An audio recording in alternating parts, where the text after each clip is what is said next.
ఏమి లేదు సార్, మేము 10 సీట్ బుక్ చేసినాము కానీ 2300 తీసుకున్నారు. ఇప్పుడు చూస్తే రేపు గంట దర్శనం అవుతుంది అని చెప్తాను.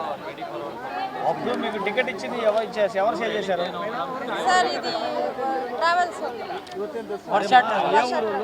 మేము బెంగళూరు నుండి వచ్చినది, మాది తల్లి కుప్పం. మాది ఇప్పుడు మీకు టికెట్ ఎవరు సేల్ చేశారు? ట్రావెల్స్. ఏం చెప్పారు?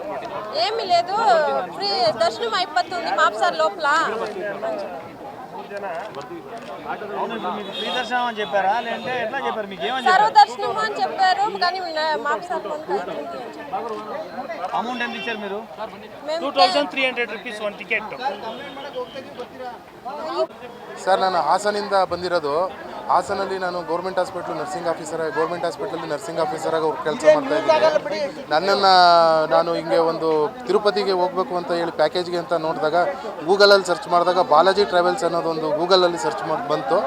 ಅದರಲ್ಲಿ ಒಬ್ಬರು ಫೋನ್ ಮಾಡಿಬಿಟ್ಟು ನನಗೆ, ನೀವು ಬಾಲಾಜಿ ದರ್ಶನ ನಿಮಗೆ 3 ಅವರಲ್ಲಿ ಮಾಡಿಕೊಡ್ತೀವಿ, ಮಲ್ಟಿ ಆಕ್ಸೆಲ್ ಬಸ್ಸು, ಅದರಲ್ಲಿ ನಿಮಗೆ ವಿತ್ ಸ್ಲೀಪರು AC ಬಸ್ಸು ಅಂತ ಹೇಳ್ಬಿಟ್ಟು 3350 ರೂಪಾಯಿ ದುಡ್ಡು ಇಸ್ಕೊಂಡ್ರು. ಅಲ್ಲಿ ಬೆಂಗಳೂರಿಗೆ ಬರೋ ತನಕ ನನಗೆ ಬರೀ ಮೆಸೇಜ್ ಅಷ್ಟೇ ಬಂದಿದ್ದು. ಬೆಂಗಳೂರು ಆನಂದರಾವ್ ಸರ್ಕಲಲ್ಲಿ ಪಿಕಪ್ ಮಾಡ್ಕೊಂಡಾಗ ನನ್ನ ಈ ಟಿಕೆಟ್ ಕೊಟ್ಟರು. ಈ ಟಿಕೆಟ್ ಕೊಟ್ಬಿಟ್ಟು ಇದರಲ್ಲಿ ಉಚಿತ ಧರ್ಮ ದರ್ಶನ ಅಂತ ಹೇಳಿದರು. ಅಲ್ಲಿ ಅವರು ನನಗೆ ಹೇಳಿದ್ದು 1 ಗಂಟೆಯಿಂದ ಮಿನಿಮಮ್ 3 ಅವರ್ಸಲ್ಲಿ ನಮಗೆ ದರ್ಶನ ಮಾಡಿಕೊಡ್ತೀವಿ ಅಂತ ಕರೆಸ್ಬಿಟ್ಟು ಮಾಡಿದ್ದು. ಇಲ್ಲಿಗೆ ಬಂದು ನೋಡಿದ್ರೆ ಈ ಟಿಕೆಟೇ ವ್ಯಾಲ್ಯೂ ಇಲ್ಲ, ಈ ಟಿಕೆಟ್ಗೆ ಬೆಲೆ ಇಲ್ದಂಗೆ ನಮಗೆ ಇದು ಮಾಡಿದ್ದಾರೆ. ಈಗ ನಾವು ಯಾರಿಗೆ ಹೇಳ್ಬೇಕು, ಏನು ಮಾಡಬೇಕು? ನೀವೇ ಮೀಡಿಯಾದವರಿಂದಲೇ ನಮಗೆ ಸಹಾಯ ಆಗಬೇಕು.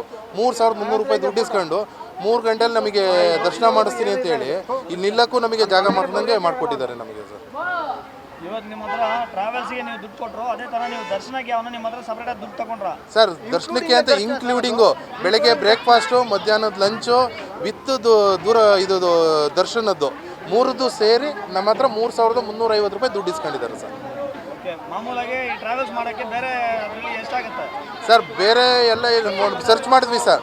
ಸರ್ಚಲ್ಲಿ ಅದರಲ್ಲಿ 2500 2000 ಆ ಥರ ಇತ್ತು. ಬಟ್ ಇವನ್ ಟ್ರಾವೆಲ್ಸಿಗೆ ಫೋನ್ ಮಾಡಿದಾಗ ಈ ಬಸ್ಸು ಈ ವರ್ಷ ಟ್ರಾವೆಲ್ಸ್ ಅಂತ ನಮ್ಗೆ ಹೇಳಿಲ್ಲ. ನಮಗೆ ಮಾತ್ರ ಹೇಳಿದ್ದು ನಿಮಗೆ ಪ್ಯಾಕೇಜು, ಅದರಲ್ಲಿ ಇನ್ಕ್ಲೂಡಿಂಗ್ ಬ್ರೇಕ್ಫಾಸ್ಟು, ಲಂಚು, ಆಮೇಲೆ ಇದು ಎಂಥದ್ದೇಳಿ ಧರ್ಮದರ್ಶನ VIP ದರ್ಶನ 3 ಅವರ್ ದರ್ಶನದಲ್ಲಿ ನಿಮ್ಮನ್ನು ಮುಗಿಸ್ಕೊಂಡು ಮತ್ತೆ ರಾತ್ರಿ 9:30 10 ಗಂಟೆ ಅಷ್ಟೊತ್ತಿಗೆ ನಿಮಗೆ ಬೆಂಗಳೂರಿಗೆ ರೀಚ್ ಮಾಡ್ತೀವಿ ಅಂತ ಹೇಳಿದ್ವಿ sir. Okay sir, thank you. Sir ನಮಸ್ಕಾರ, ನಾವು ನಿನ್ನೆ ನೈಟ್ ತಿರುಪತಿನಿಂದ ಬಂದಿದ್ದೀವಿ.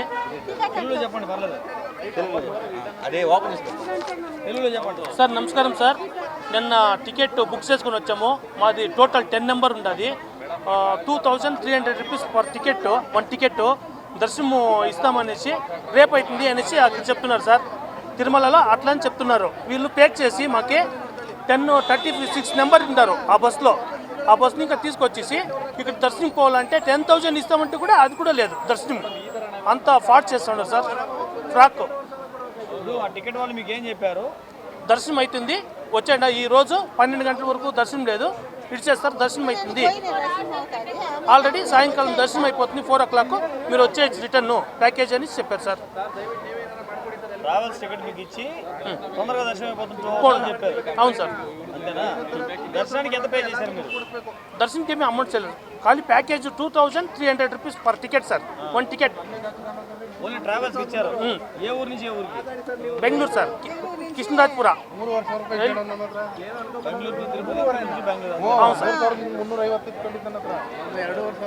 ಸರ್, ನಮಗೆ ದರ್ಶನ ಎಲ್ಲ ಸೇರಿ ವಿತಿನ್ 4 to 6 ಅವರ್ ದರ್ಶನ ಮಾಡಿಸ್ತೀವಿ.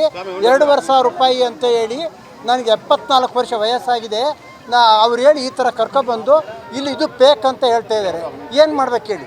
ಸ್ವಾಮಿ ದರ್ಶನವೂ ಇಲ್ಲ, ವಯಸ್ಸಾಗಿ ನನಗೆ ಶುಗರು BP ಎಲ್ಲ ಇದೆ. ಏನು ಮಾಡ್ಬೇಕು ಹೇಳಿ? ಮಾತ್ರೆ ಎಲ್ಲ ಬ್ಯಾಗಲ್ಲಿದೆ. ನಾನು ಏನು ಮಾಡ್ಬೇಕು ಹೇಳಿ? ಈ ಬಸ್ಸಲ್ಲಿ ಏಜೆನ್ಸಿ ಇದನ್ನಲ್ಲ, ರಾತ್ರಿ ಬಸ್ ಹತ್ಬೇಕಾದ್ರೆ ಕೊಟ್ಟಿದ್ದು, ಇದು ಹುಷಾರಾಗಿ ಇಟ್ಕೊಳ್ಳಿ ಅಂತ ಹೇಳಿ ಇದನ್ನು 2,500 ರೂಪಾಯಿ ತೊಗೊಂಡಿದ್ದಾರೆ. ಮಂಜುನಾಥ್ GD ಅಂತ ನನ್ನ ಹೆಸರು, ರಿಟೈರ್ಡ್ ಬೆಸ್ಕಾಮ್ ಎಂಪ್ಲಾಯಿ ಇನ್ ಬೆಂಗಳೂರು ಅಂತ ಈ ಥರ ಮಾಡಿದ್ದಾರೆ. ಏನು ಮಾಡ್ಬೇಕು ಹೇಳಿ? ವಯಸ್ಸಾದವ್ರನ್ನ ತಂದಿಲ್ಲಿ ಬಿಟ್ಬಿಟ್ಟು ನಾನು ಮಾತ್ರೆಗಳೆಲ್ಲ ಅಲ್ಲಿ ಬ್ಯಾಗಲ್ಲಿದೆ, ಶುಗರು BP ಎಲ್ಲ ಇದೆ, ಹಾರ್ಟ್ ಪೇಷಂಟು. ಹಿಂಗಾಗ್ಬಿಟ್ಟು ಏನು ಮಾಡ್ಬೇಕು ಹೇಳಿ? ನಾವು ಯಾರಿಗೆ ಕೇಳಬೇಕು? ಯಾರಿಗೆ ಹೇಳ್ಬೇಕು ಹೇಳಿ? ಅವ್ನು ಮೊದಲೇ ಹೇಳಿದ್ರೆ ಬರ್ತಾನೆ ಇರಲ್ಲ. ಇಲ್ಲ ಸರ್, ನಮಗೆ ಗೊತ್ತೇ ಇಲ್ಲ. ಇಲ್ಲಿ ಕ್ಯೂ ಹೋಗುತ್ತೆ, ಹೋಗಿ 4 to 6 ಅವರ್ ದರ್ಶನ ಆಗುತ್ತೆ. ನಾವು ಕ್ಯೂ ಓಡೋಡಿ ಬರ್ತಾ ಇದ್ದೀವಿ. ಈಗ ನೀವು ಹೇಳಿದ ಮೇಲೆ ನಮಗೆ ವಿಷಯ ಗೊತ್ತಾಗಿದ್ದು. ಇಲ್ಲಿ ತನಕ ನಮ್ಗೆ ವಿಷಯ ಗೊತ್ತಾಗ್ತಾ ಇರಲ್ಲ. ನಿಮ್ಮ ಹೆಸರು ಸರ್? ನಮ್ಮ ಮಂಜುನಾಥ್ GD ಅಂತ sir, age 74 years. Okay, thank you sir.